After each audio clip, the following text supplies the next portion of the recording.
Assalamualaikum warahmatullahi wabarakatuh. Salam literasi. Hai teman-teman, perkenalkan nama saya Muhammad Al-Azhar, utusan dari SD Negeri 2 Wanci. Saya akan membawakan cerita yang berjudul Landoke-doke dan Lakolo-kolo Pua karangan Ladeku. Selamat menyaksikan. Pada suatu waktu, di sebuah hutan yang hijau dan damai, hiduplah dua sahabat karib, Landoke-doke yang ceria dan Lakolo-kolo Pua yang tenang dan bijak. Mereka selalu bersama kemanapun pergi. Jika Lakolo-kolo Pua berjalan ke sungai, Landoke-doke ikut mengopak di sampingnya. Begitu juga sebaliknya. Jika Landoke-doke memanjat pohon atau menjelajah ke tempat baru, Lakolo-kolo Pua pun perlahan-lahan ikut menemani. Suatu hari, mereka sedang berjalan-jalan di sebuah kebun. Di sana, mereka melihat seorang petani sedang menebang pohon pisang yang buahnya telah matang.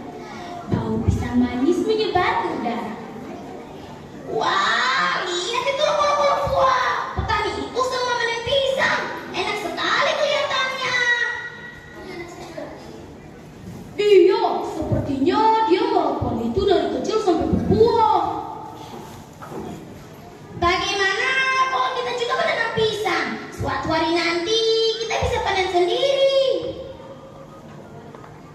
Wah, itu ide yang bagus. Tapi kita harus sabar dan rajin merawatnya ya. Tanpa berpikir panjang, mereka pun memutuskan untuk menanam pohon pisang. Landoke-doke dengan semangat mengambil batang pisang yang sudah ditebang dan menanamnya begitu saja. Sayangnya, ia keliru memilih batang pisang yang tua dan tidak memiliki tunas. Sementara itu, Lakolo-kolo Pua memilih tunas pisang muda yang masih bisa tumbuh dengan baik. Mereka pun merawat kebunnya masing-masing. Lakolo-kolo Pua datang dengan alat-alat lengkap: linggis, ember, parang, dan air. Ia mencabut rumput-rumput liar, menyiram tanaman setiap hari, dan membersihkan kebunnya dengan tekun. Kalau sudah mulai menanam, harus terus dijaga, ujarnya penuh semangat. Sebaliknya, Landoke-doke hanya membawa parang dan air minum. Ia memotong rumput seadanya dan jarang sekali menyiram tanamannya. Bahkan, kadang ia lupa menyiram tanamannya karena asik bermain di bawah pohon. Nanti juga tumbuh sendiri, pikirnya santai. Beberapa hari kemudian, tanaman Landoke-doke tampak layu. Daunnya menguning dan akhirnya mati. Ia pun merasa sedih dan bingung. Saat ia melihat kebun sahabatnya, Landoke-doke terkejut melihat pisang Lakolo-kolo Pua tumbuh subur dan mulai menunjukkan batang buah. Landoke-doke pun bertanya, "Mengapa tanamanku tidak tumbuh seperti milikmu?" Lakolo-kolo Pua tersenyum sambil mengelap keringat di dahinya. "Mungkin karena kamu menanam batang tua, bukan tunas muda. Tunas muda itu yang lebih cepat tumbuh. Selain itu, perawatan kebun juga penting, Doke-doke. Tanaman itu butuh perhatian, bukan cuma sekali-sekali aja disiram." Landoke-doke menyadari kesalahannya. Ia pun meminta bantuan Lakolo-kolo Pua untuk mencari tunas pisang yang tepat. Bersama-sama, mereka pergi ke kebun milik petani, meminta izin mengambil beberapa tunas, lalu menanamnya bersama-sama.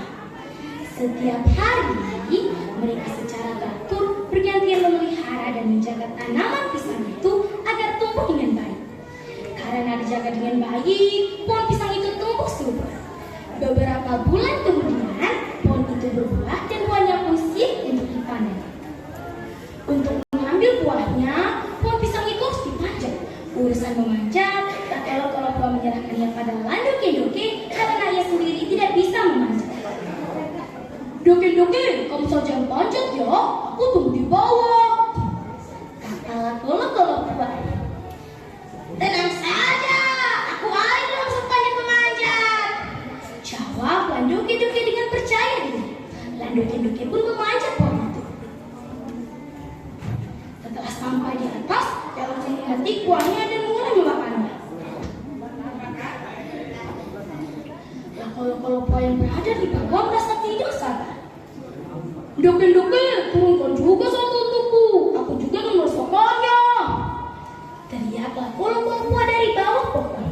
Namun, Landoki-Doki seperti umat ini yang terus saja makan sendiri. Tanpa menurunkan satupun buah pisang untuk sahabatnya. Aduh, lah Kolo-Kolo buah pisang ini tidak ada yang bagus isinya. Setelah Kolo-Kolo yang melihat sikap Landoki-Doki seperti itu, merasa kecewa dan marah. Ia lalu mengumpulkan semua kulit pisang yang dibuang oleh Landoki-Doki. Saat Landoki-Doki melompat turun, ia mendarat tepat di atas tumpukan kulit pisang itu. Aduh! Teriak Landoki-Doki sambil memegangi kakinya yang terkilir. Lah Kolo-Kolo yang melihat itu hanya diam sejenak lalu berkata dengan nada datar. Begitu rasanya kalau hanya memikirkan diri sendiri. Aku tidak bermaksud seperti itu Kolo-Kolo buah. Tapi kamu melupakan satu hal, Doki-Doki. Sahabat itu harus saling peduli, bukan hanya memikirkan kenyamanan diri sendiri. Landoki-Doki merasa bersalah dan terdiam, tak bisa berkata apa-apa lagi. Dengan berat hati, Kolo-Kolo mengangkatnya pulang ke rumah lalu mengobatinya. Namun, berhari-hari ia tak kunjung sembuh. Ia pun mulai menyadari sikapnya yang pernah berbuat salah pada sahabatnya. Dengan rasa menyesal, Kolo-Kolo meminta maaf kepada Landoki-Doki.